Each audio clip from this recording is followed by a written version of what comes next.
حضرت بلال حبشی رضی اللہ تعالیٰ عنہ مشہور صحابی ہیں جو مسجد نبوی کے ہمیشہ مؤذن رہے۔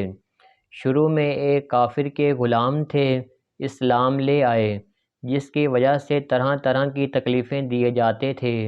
امیہ بن خلف جو مسلمانوں کا سخت دشمن تھا، ان کو سخت گرمی میں دوپہر کے وقت تپتی ہوئی ریت پر سیدھا لٹا کر ان کے سینے پر پتھر کی بڑی چٹان رکھ دیتا تھا تاکہ وہ حرکت نہ کر سکیں، اور کہتا تھا کہ یا اس حال میں مر جائیں اور زندگی چاہیں تو اسلام سے ہٹ جائیں، مگر وہ اس حالت میں بھی احد احد کہتے تھے، یعنی معبود ایک ہی ہے۔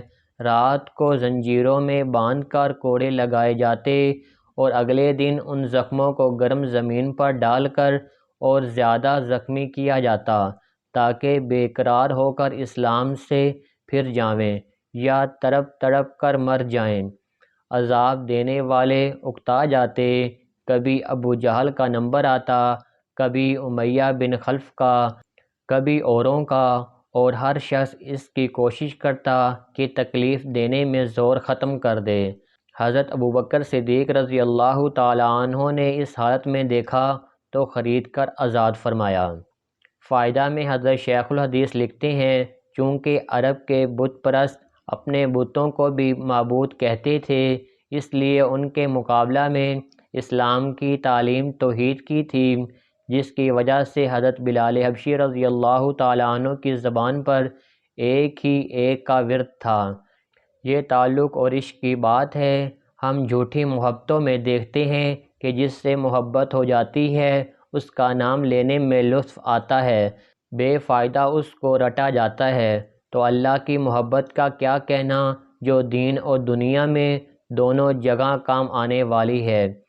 یہی وجہ ہے کہ حضرت بلال حبشی رضی اللہ تعالیٰ عنہ کو ہر طرح سے ستایا جاتا تھا، سخت سے سخت تکلیفیں پہنچائی جاتی تھیں، مکہ کے لڑکوں کے حوالے کر دیا جاتا کہ وہ ان کو گلی کوچوں میں چکر دیتے پھریں، اور یہ تھے کہ ایک ہی ایک ہے کی رٹ لگاتے تھے۔ اسی کا یہ صلہ ملا کہ پھر حضور اکرم صلی اللہ علیہ وآلہ وسلم کے دربار میں مؤذن بنے، اور سفر حضر میں ہمیشہ اذان کی خدمت ان کے سپرد ہوتی۔ حضور اکرم صلی اللہ علیہ وآلہ وسلم کے وصال کے بعد مدینہ طیبہ میں رہنا اور حضور اکرم صلی اللہ علیہ وآلہ وسلم کی خالی جگہ کو دیکھنا مشکل ہو گیا، اس لیے ارادہ کیا کہ اپنی زندگی کے جو دن ہیں جہاد میں گزار دوں، اس لیے جہاد میں شرکت کی نیت سے چل دیے۔ ایک عرصہ تک مدینہ منورہ لوٹ کر نہیں آئے۔